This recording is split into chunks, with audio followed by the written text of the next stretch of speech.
ओम शांति। 26 जनवरी 1970 की अव्यक्त बाप दादा की अव्यक्त वाणी है। हेडिंग है याद की यात्रा की संपूर्ण स्टेज। बाप दादा भी यहाँ बैठे हैं और आप भी बैठे हो, लेकिन बाप दादा और आप में क्या अंतर है? पहले भी साकार रूप में यहाँ बैठते थे, लेकिन अब जब बैठते हैं तो क्या फील होता है? जैसे साकार रूप में बाप के लिए समझते थे कि लोन ले आए हैं, उसी समान अनुभव होता है। अभी आते हैं मेहमान बनकर। यूँ तो आप सभी भी अपने को मेहमान समझते हो, लेकिन आपके और बाप के समझने में फ़र्क है। मेहमान उसको कहा जाता है जो आता है और जाता है। अभी आते हैं फिर जाने के लिए। वह था बुद्धि योग का अनुभव। यह है प्रैक्टिकल अनुभव। दूसरे शरीर में प्रवेश हो कैसे कर्तव्य करना होता है, यह अनुभव बाप के समान करना है। दिन प्रतिदिन तुम बच्चों की बहुत कुछ समान स्थिति होती जाएगी। आप लोग भी ऐसा अनुभव करेंगे, सचमुच जैसे लोन लिया हुआ है, कर्तव्य के लिए मेहमान है। जब तक अपने को मेहमान नहीं समझते हो, तब तक न्यारी अवस्था नहीं हो सकती। जो ज़्यादा न्यारी अवस्था में रहते हैं, उनकी स्थिति में विशेषता क्या होती है? उनके बोल से, उनके चलन से उपराम स्थिति का औरों को अनुभव होगा। जितना ऊपर स्थिति जाएगी, उतना उपराम होते जाएंगे। शरीर में होते हुए भी उपराम अवस्था तक पहुंचना है। बिल्कुल देह और देही अलग महसूस हो, उसको कहा जाता है याद के यात्रा की संपूर्ण स्टेज। वह योग की प्रैक्टिकल सिद्धि।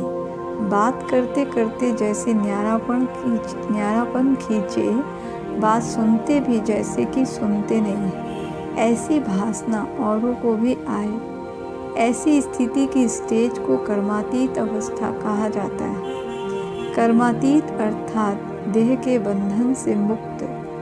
कर्म कर रहे हैं, लेकिन उनके कर्मों का खाता नहीं बनेगा, जैसे कि न्यारे रहेंगे। कोई अटैचमेंट नहीं होगा।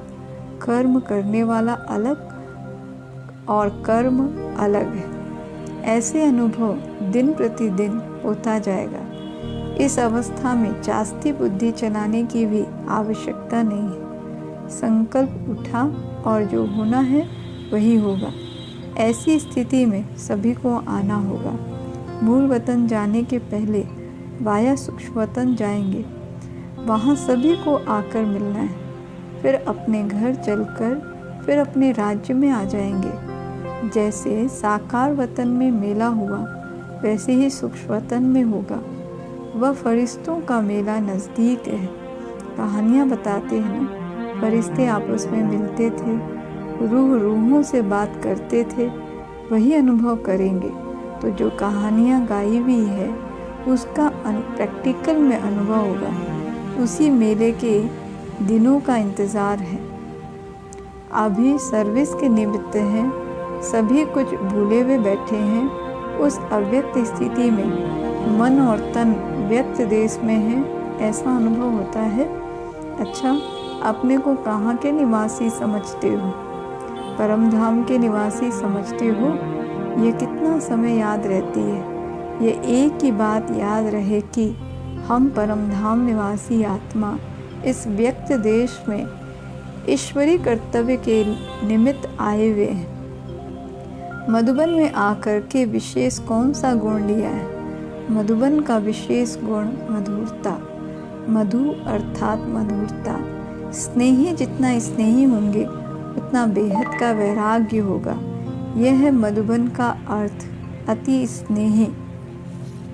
और इतना ही बेहद की वैराग्य वृत्ति अगर मधुबन के विशेष गुण जीवन में धारण करके जाएं, तो सहज ही संपूर्ण बन सकते हैं। फिर जो रूहानी टीचर्स बनना चाहिए, तो नंबर वन की टीचर बन सकते हो, क्योंकि जैसी अपनी धारणा होगी वैसे औरों को अनुभव में ला सकेंगे।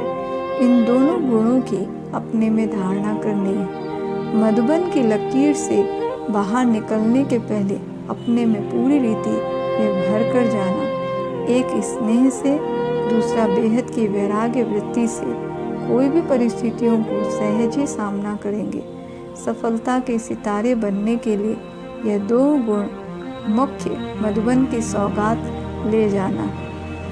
एक स्नेह, दूसरा बेहद की वैराग्य वृत्ति। ये दो गुण मुख्य मधुबन की सौगात ले जाना। जैसे कहाँ भी जाना होता है तो वहाँ जाते ही पूछा जाता है कि यहाँ की विशेष चीज़ क्या है। जो प्रसिद्ध विशेष चीज़ होती है वह जरूर साथ में ले जाते हैं। तो यहाँ मधुबन के दो विशेष गुण अपने साथ ले जाना। जैसे स्थूल मधु ले जाते हो ना, वैसे यह सूक्ष्म मधुरता की मधु ले जाना। फिर सफलता ही सफलता है। असफलता आपके जीवन से मिट जाएगी। सफलता का सितारा अपने मस्तक में चमकते हुए देखेंगे। तुम सफलता के सितारे हो, व पुरुषार्थ के सितारे हो। क्या समझते हो? सफलता के सितारे हो। जैसा लक्ष्य होता है वैसा ही लक्षण होता है। अगर अब तक यही सोचते रहेंगे कि हम पुरुषार्थी हैं, तो ऐसे समझने से कई छोटी छोटी गलतियां अपने को माफ़ कर देते हो। समझते हो हम तो पुरुषार्थी हैं, इसलिए अब पुरुषार्थी नहीं लेकिन सफलता का स्वरूप बनना है। कहाँ तक पुरुषार्थ में रहेंगे? जब स्वयं सफलता स्वरूप बनेंगे तब दूसरी आत्माओं को भी सफलता का मार्ग बता सकेंगे। अगर खुद ही अंत तक पुरुषार्थी चलते रहेंगे तो संगम के प्रारब्ध का अनुभव कब करेंगे? क्या यह जीवन पुरुषार्थी ही रहेंगे? इस संगम युग की प्रारब्ध प्रत्यक्ष रूप में नहीं प्राप्त करेंगे। संगम के पुरुषार्थ का फल क्या? संगम के पुरुषार्थ का फल क्या? सफलता। तो सफलता स्वरूप भी निश्चय करने से सफलता होती रहेगी। जब यह समझेंगे कि मैं हूँ ही सफलता का सितारा, तो असफलता कैसे आ सकती है? सर्वशक्तिमान की संतान कोई कार्य में असफल नहीं हो सकती। अपने मस्तक में विजय का सितारा देखते हो या देखेंगे? विजय तो निश्चित ही है ना। विजय अर्थात सफलता। अभी समय बदल रहा है। जब समय बदल गया तो अपने पुरुषार्थ को भी बदलेंगे ना। अब बाप ने सफलता का रूप दिखला दिया तो बच्चे भी रूप में, व्यक्त देह में होते सफलता का रूप नहीं दिखाएंगे। अपने को सदैव सफलता का मूर्त ही समझो। निश्चय को विजय, निश्चय की विजय कहा जाता है। जैसा विश्वास रखा जाता है वैसा ही कर्म होता है। निश्चय में कमी होती तो कर्म में भी कमी हो जाएगी। स्मृति शक्तिवान है तो स्थिति और कर्म भी शक्तिवान होंगे। इसलिए कभी भी अपनी स्मृति को कमज़ोर नहीं रखना। शक्ति दल और पांडव कब असफल हो सकते हैं क्या? अपनी कल पहले वाली बात याद है कि पांडवों ने क्या किया था? विजयी बने थे। तो अब अपनी स्मृति को श्रेष्ठ बनाओ। अब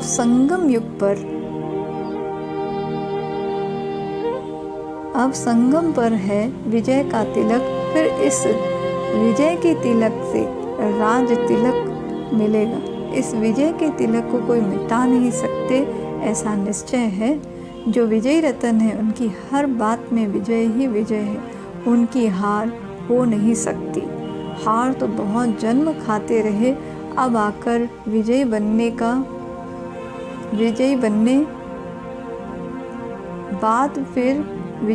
के बाद फिर हार क्यों? विजय हमारी ही है, ऐसा एक बल, एक भरोसा हो। किसी ने बाबा से पूछा, बच्ची यदि ज्ञान में नहीं चलती है तो क्या करे? अगर कोई इस मार्ग में नहीं चल सकते हैं तो शादी करनी ही पड़े। उन्हों की कमज़ोरी भी अपने ऊपर से मिटानी है। साक्षी हो, मजबूरी भी करना होता है। वह हुआ फर्ज, लगन नहीं है, फर्ज पालन करते हैं। एक होता है लगन से करना, एक होता है निमित्त फर्ज निभाना। सभी आत्माओं का एक ही समय यह जन्म सिद्ध अधिकार लेने का पाठ नहीं है।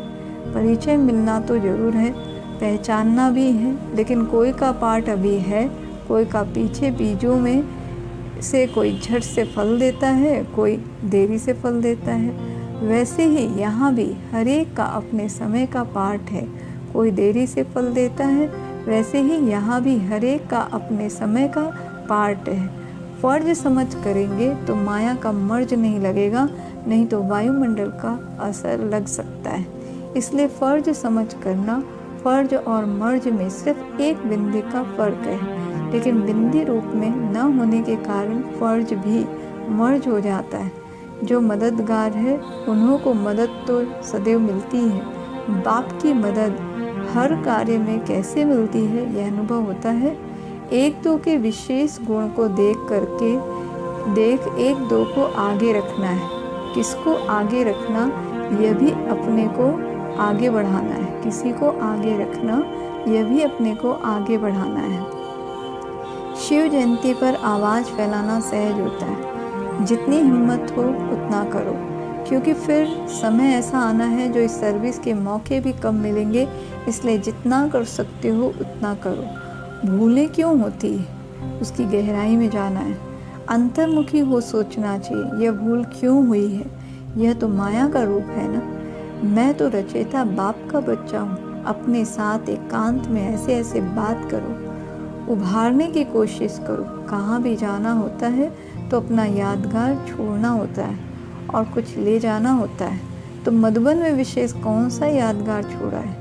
एक एक आत्मा के पास ये ईश्वरीय स्नेह और सहयोग का यादगार छोड़ना है। जितना एक दो के स्नेही सहयोगी बनते हैं, उतना ही माया के विघ्न हटाने में सहयोग मिलता है। सहयोग देना अर्थात सहयोग लेना, परिवार में आत्मिक स्नेह देना है और माया पर विजय पाने का सहयोग लेना है। यह लेन देन का हिसाब ठीक रहता है। इस संगम समय पर ही अनेक जन्मों का संबंध जोड़ना है। स्नेह है संबंध जोड़ने का साधन। जैसे कपड़े सिलाई करने का साधन धागा होता है, वैसे ही भविष्य संबंध जोड़ने का साधन है स्नेह।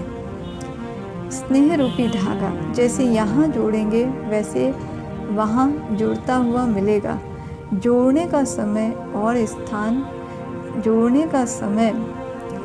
स्थान यह है। ईश्वरीय स्नेह भी जब तब जुड़ सकता है जब अनेक के साथ स्नेह समाप्त हो जाता है। जोड़ने का समय और स्थान यह है। ईश्वरीय स्नेह भी तब जुड़ सकता है जब अनेक के साथ स्नेह समाप्त हो जाता है। तो अब अनेक स्नेह समाप्त कर एक से स्नेह जोड़ना है। वह अनेक स्नेह भी परेशान करने वाले हैं और यह एक स्नेह सदैव के लिए परिपक्व बनाने वाला है। अनेक तरफ से तोड़ना और एक तरफ से जोड़ना है। बिना तोड़े कभी जुड़ नहीं सकता। अभी कमी को भी भर सकते हो, फिर भरने का समय खत्म। ऐसे समझकर कदम को आगे बढ़ाना। सभी तीव्र पुरुषार्थी हो या पुरुषार्थी हो, तीव्र पुरुषार्थी के मन के संकल्प में भी हार नहीं हो सकती। ऐसी स्थिति बनानी है जो संकल्प में भी माया से हार ना हो, इसको कहा जाता है तीव्र पुरुषार्थी। विशुद्ध संकल्पों में पहले से ही मन को बिजी रखेंगे तो और संकल्प नहीं आएंगे। पूरा भरा हुआ होगा तो एक बूंद भी जास्ती बढ़ नहीं सकेगा, नहीं तो बढ़ जाएगा। तो यही संकल्प मन में रहे, जो व्यर्थ संकल्प आने का स्थान ही ना हो। इतना अपने को बिजी रखो। मन को बिजी रखने के तरीके जो मिलते हैं वह आप पूरे प्रयोग में नहीं लाते हो, इसलिए व्यर्थ संकल्प आ जाते हैं। एक तरफ बिजी रखने से दूसरा तरफ स्वयं छूट जाता है। मंथन करने के लिए तो बहुत खजाना है, इसमें मन को बिजी रखना है। समय की रफ्तार तेज है, वह आप लोगों के पुरुषार्थ की रफ्तार तेज है। अगर समय तेज चल रहा है और पुरुषार्थ ढीला है तो उसकी रिजल्ट क्या होगी? समय आगे निकल जाएगा और पुरुषार्थी रह जाएंगे। समय की गाड़ी छूट जाएगी, सवार होने वाले रह जाएंगे। समय की कौन सी तेज कौन सी तेज देखते हो? समय की कौन सी तेजी देखते हो? समय में बीती को बीती करने की तेज है। समय में बीती को बीती करने की तेज है। वही बात को समय फिर कब रिपीट करता है? तो पुरुषार्थ की जो भी कमियां हैं उसमें बीती को बीती समझ आगे हर सेकंड में उन्नति को लाते जाओ तो समय के समान तेज चल सकते हो। समय तो रचना है, रचना में यह गुण है तो रचयिता में भी होना चाहिए।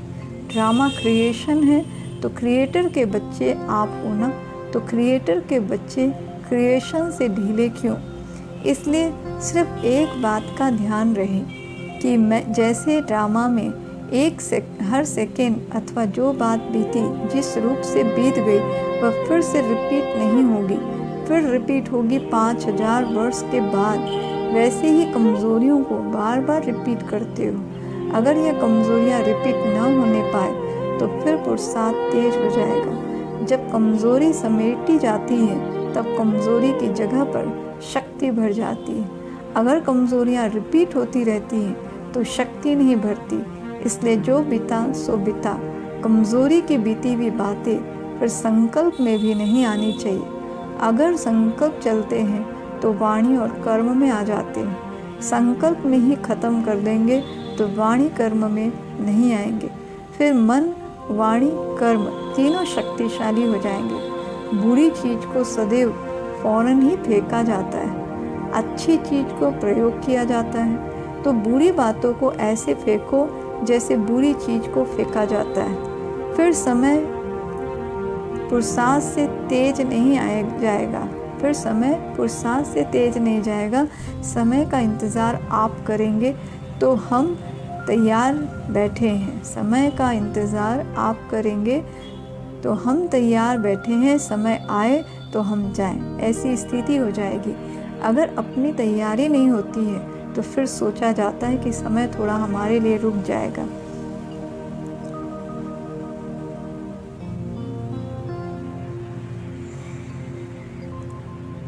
बांधिनी का योग तेज होता है क्योंकि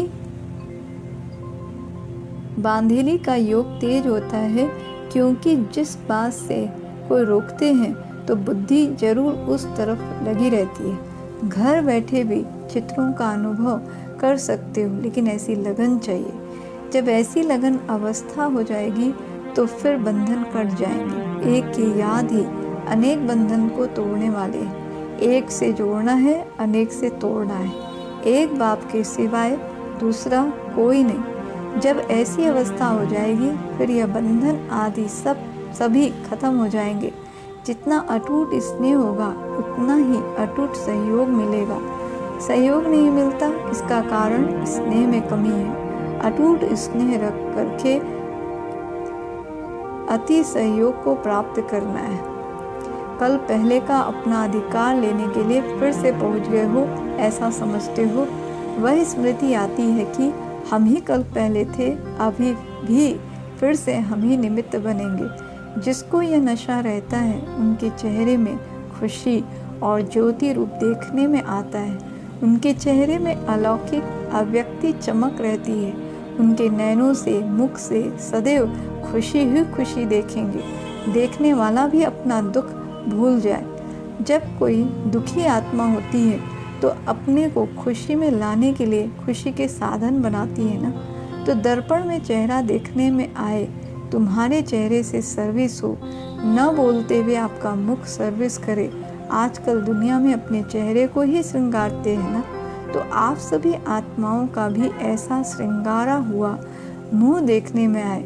सर्वशक्तिमान बाप के बच्चे हैं, फिर शक्ति न आए, यह कैसे हो सकता है? जरूर बुद्धि की तार में कमी है। तार को जोड़ने के लिए जो युक्तियाँ मिलती हैं उसको अभ्यास में लाओ। तोड़ने बिगड़ जोड़ लेते हैं तो पूरा फिर जुड़ता नहीं। थोड़े समय के लिए जुड़ता फिर टूट जाता है। इसलिए अनेक तरफ से तोड़कर एक तरफ जोड़ना है। इसके लिए संग भी चाहिए और अटेंशन भी चाहिए। हर कदम पर संकल्प पर अटेंशन। संकल्प जो उठता है वह चेक करो कि यह हमारा संकल्प यथार्थ है व नहीं। इतना अटेंशन जब संकल्प पर हो तब वाणी भी ठीक और कर्म भी ठीक रहे। संकल्प और समय दोनों ही संगम युग के विशेष खजाने हैं जिसे बहुत कमाई कर सकते हो। जैसे स्थूल धन को सोच समझकर प्रयोग करते हैं कि एक पैसा भी व्यर्थ ना जाए, वैसे ही यह संगम का समय और संकल्प व्यर्थ ना जाए। अगर संकल्प पावरफुल है तो अपने ही संकल्प के आधार पर अपने लिए सतयुगी सृष्टि लाएंगे। अपने ही संकल्प कमज़ोर हैं तो अपने लिए त्रेतायुगी सृष्टि लाते हैं। यह खजाना सारे कल्प में फिर नहीं मिलेगा। तो जो मुश्किल से एक ही समय पर मिलने वाली चीज़ है उसका कितना मूल्य रखना चाहिए। अभी जो बना सो बना, फिर बने हुए को देखना पड़ेगा। बना नहीं सकेंगे, अभी बना सकते हो, उसका अब थोड़ा समय है। दूसरों को तो कहते हो बहुत गई थोड़ी रही, लेकिन अपने साथ लगाते हो। समय थोड़ा रहा है लेकिन काम बहुत करना है। अपने आप से दृढ़ प्रतिज्ञा करो कि आज से फिर यह बातें कभी नहीं रहेगी। यह संस्कार अपने में फिर इमर्ज नहीं होने देंगे। यह व्यर्थ संकल्प कभी भी उत्पन्न नहीं होने देंगे। जब ऐसी दृढ़ प्रतिज्ञा करेंगे तभी प्रत्यक्ष फल मिलेगा। अब दिन बदलते जाते हैं तो खुद को भी बदलना है। अब ढीले पुरुषार्थ के दिन चले गए, अब है तीव्र पुरुषार्थ करने का समय। तीव्र पुरुषार्थ के समय अगर कोई ढीला पुरुषार्थ करे तो क्या कहेंगे। इसलिए अब जोश में आओ, बार बार बेहोश ना हो। संजीवनी बूटी साथ में रख, सदैव जोश में रहो। बाकी हाँ करेंगे, हो जाएगा, देख लेंगे, यह अक्षर अभी नहीं निकले, अभी ना निकले, ऐसी बातें बहुत समय सुनी। अब बाप दादा यही सुनना चाहते हैं कि हाँ बाबा करके दिखाएंगे। अपने चलन में अलौकिकता लाओ तो चलन की आकर्षण लौकिक संबंधियों आदि को भी स्वयं खींचेगी। लौकिक संबंध में वाणी काम नहीं करती, चलन की आकर्षण होगी। तो अब बहुत तेज से चलना है। अभी ऐसा बदल कर दिखाओ जो सभी के आगे एग्जाम्पल बनो। अब एक सेकंड भी नहीं गंवाना है। चेक आप कर सकते हो। अब समय बहुत थोड़ा रह गया है। समय भी बेहद की वैराग्य वृत्ति को उत्पन्न करता है, लेकिन समय के पहले जो अपनी मेहनत से करेंगे तो उनका फल ज़्यादा मिलेगा। जो खुद नहीं करेंगे उन्हों के लिए समय हेल्प करेगा, लेकिन वह समय की बलिहारी होगी, अपनी नहीं। कितनी बार बाप दादा से मिले हुए हो, ये स्मृति में है कि अनेक बार यह जन्मसिद्ध अधिकार मिला है। कितना बड़ा अधिकार है जो कई प्रयत्नों से भी नहीं प्राप्त हो सकता, ये सहज ही प्राप्त हो रहा है। ऐसा अनुभव कर किया है। समय बाकी कितना है और पुरुषार्थ क्या किया है, दोनों की परख है। समय कम है और पुरुषार्थ बहुत करना है। जब कोई स्टूडेंट लास्ट टाइम पर आकर दाखिल होते हैं तो वह थोड़े समय में कितनी मेहनत करते हैं। जितना समय तेज जा रहा है इतना तेज पुरुषार्थ है। कब शब्द निकाल ही देना चाहिए। जो तीव्र पुरुषार्थी होते हैं वह कब शब्द नहीं बोलते, अब बोलेंगे, अब से करेंगे। यह संगम समय का एक सेकंड भी कितना बड़ा मूल्यवान है। एक सेकंड भी व्यर्थ गया तो कितनी कमाई व्यर्थ हो जाएगी। पूरे कल्प की तकदीर बनाने का यह थोड़ा समय है। एक सेकंड पद्मों की कमाई करने वाला भी है और एक सेकंड में पद्मों की कमाई गंवाता है। ऐसे समय को परख करके फिर पाँव तेज करो। समस्याएं तो बनती रहेगी। स्थिति इतनी पावरफुल हो जो परिस्थितियां स्थिति से बदल जाए। स्थिति इतनी पावरफुल हो जो परिस्थितियां स्थिति से बदल जाए। परिस्थिति के आधार पर स्थिति ना हो। स्थिति परिस्थिति को बदल सकती है, क्योंकि सर्वशक्तिमान के संतान हो तो क्या ईश्वरीय शक्ति परिस्थिति नहीं बदल सकती। रचयिता के बच्चे रचना को नहीं बदल सकते। रचना पावरफुल होती है व रचयिता के बच्चे रचना के अधीन कैसे होंगे। अधिकार रखना है न कि अधीन होना है। जितना अधिकार रखेंगे उतना परिस्थितियां भी बदल जाएगी। अगर उनके पीछे पड़ते रहेंगे तो और ही सामना करेगी। परिस्थितियों के पीछे पड़ना ऐसे है जैसे कोई अपनी परछाई को पकड़ने से वो हाथ आती है और ही आगे बढ़ती है, तो उसको छोड़ दो। वायुमंडल को बदलना यह तो बहुत सहज है। इतनी छोटी सी अगरबत्ती, खुशबू की चीज़ भी वायुमंडल को बदल सकती है, तो ज्ञान की शक्ति से वायुमंडल को नहीं बदल सकते। यह ध्यान रखना है, वायुमंडल को सदैव शुद्ध रखना है। लोग क्या भी बोले, जिस बात में अपनी लगन नहीं होती तो वह बात सुनते हुए जैसे नहीं सुनते।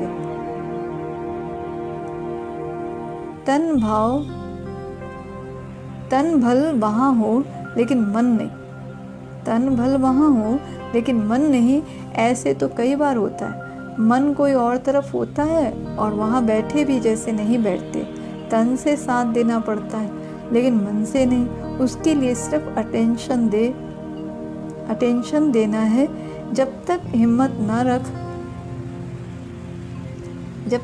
ना रख पाँव नहीं रखा है तो ऊंची मंजिल लगेगी। अगर पाँव रखेंगे तो फिर लिफ्ट की तरह झट पहुंच जाएंगे। हिम्मत रखो तो चढ़ाई भी लिफ्ट बन जाएगी। तो हिम्मत का पाँव रखो, कर सकते हो। सिर्फ लोक लाज का त्याग और हिम्मत की धारणा चाहिए। एक दो का सहयोग भी बड़ी लिफ्ट है। परिस्थितियाँ तो आएंगी लेकिन अपनी स्थिति पावरफुल चाहिए। फिर जैसा समय वैसा तरीका भी टच होगा। अगर समय प्रमाण युक्ति नहीं आती है तो समझना चाहिए योग बल नहीं है। योग युक्त है तो मदद भी जरूर मिलती है। जो यथार्थ पुरुषार्थी हैं उनके पुरुषार्थ में इतनी पावर रहती है, ज़्यादा सोचना भी नहीं चाहिए। अनेक तरफ लगाव है, फिर माया की अग्नि भी लग जाती है, परंतु लगाव नहीं होना चाहिए। फर्ज तो निभाना है लेकिन उसमें लगाव ना हो। ऐसा पावरफुल रहना है जो औरों के आगे एग्जाम्पल हो। जो एग्जाम्पल बनते हैं वो एग्ज़ाम में पास होते हैं। एग्ज़ाम में पास होते हैं। एग्ज़ामिन देने के लिए एग्जाम्पल बन दिखाओ, जो सभी देखें कि ये कैसे नवीनता में आ गए। ऐसे सर्विसेबल बनना है जो आपको देख औरों को प्रेरणा मिले। पहले जो शक्तियाँ निकली उन्होंने इतनी शक्तियों को निकाला। आप शक्तियाँ फिर सृष्टि को बदलो, इतने आगे जाना है। गीत भी है ना, हम शक्तियाँ दुनिया को बदल कर दिखाएंगे। सृष्टि को कौन बदलेंगे, जो पहले खुद बदलेंगे। शक्तियों की सवारी शेर पर दिखाते हैं। कौन सा शेर? यह माया जो शेरनी रूप में सामना करने आती है, उनको अपने अधीन कर सवारी बनाना, अर्थात उनकी शक्ति को ख़त्म करना। ऐसी शक्तियाँ जिनके शेर पर सवारी दिखाते हैं वही तुम हो ना। वह सभी का ही चित्र है। ऐसी शेरनी शक्तियाँ कभी माया से घबराती नहीं, लेकिन माया उनसे घबराती है। ऐसे माया जीत बने हो ना। शक्ति बगैर बंधन नहीं टूटेंगे। याद की शक्ति है। एक बाप दूसरा ना कोई, ऐसा सौभाग्य कोटों में कोई को मिलता है। इतना पद्मा पदम भाग्यशाली अपने को समझते हो। शक्ति दल बहुत कमाल कर सकता है। जो हड्डी सेवा करने वाले होते हैं उनको बाप भी मदद करता है। जो स्नेही हैं उनसे बाप भी स्नेही रहता है। बाप के भी वही बच्चे सामने रहते हैं। भल कोई कितना भी दूर हो, लेकिन बाप दादा के दिल के नज़दीक रहें। सभी से अच्छी सौगात है अपने इस चेहरे को सदैव हर्षित बनाना। कभी भी कोई परेशानी की रेखा ना हो। जैसे संपूर्ण चंद्रमा कितना सुंदर लगता है, वैसे अपना चेहरा सदा हर्षित रहे। चेहरा ऐसा चमकता हुआ हो जो और भी आपके चेहरे में अपना रूप देख सके। चेहरा दर्पण बन जाए। अनेक आत्माओं को अपना मुखड़ा दिखलाना है। अभी पद्मा पदम भाग्यशाली बनना है। महादानी बनना है। रहम दिल बन बाप के बच्चे सर्वात्माओं पर रहम करना है। इस रहम की भावना से कैसी भी आत्माएं बदल सकती है। सारे दिन में ये चेक करो कि कितने रहम दिल बने हैं, कितनी आत्माओं पर रहम करना है। इस रहम की भावना से कैसी भी आत्माएं बदल सकती। सारे दिन में यह चेक करो कि कितने रहमदिल बने, कितनी आत्माओं पर रहम किया। दूसरों को सुख देने में भी अपने में सुख भरता है। देना अर्थात लेना। दूसरों को सुख देने से खुद भी सुख स्वरूप बनेंगे, कोई विघ्न नहीं आएंगे। दान करने से शक्ति मिलती है। अंधों को आंखें देना कितना महान कार्य है। आप सभी का यही कार्य है, अज्ञानी अंधों को ज्ञान नेत्र देना और अपनी अवस्था सदैव अचल हो। तुम बच्चों की स्थिति का ही यह अचल घर यादगार है। जैसे बाप दादा एक रस रहते हैं, वैसे बच्चों को भी एक रस रहना है। जब एक के ही रस में रहेंगे तो एक रस अवस्था में रहेंगे। अच्छा, ओम शांति, ओम शांति।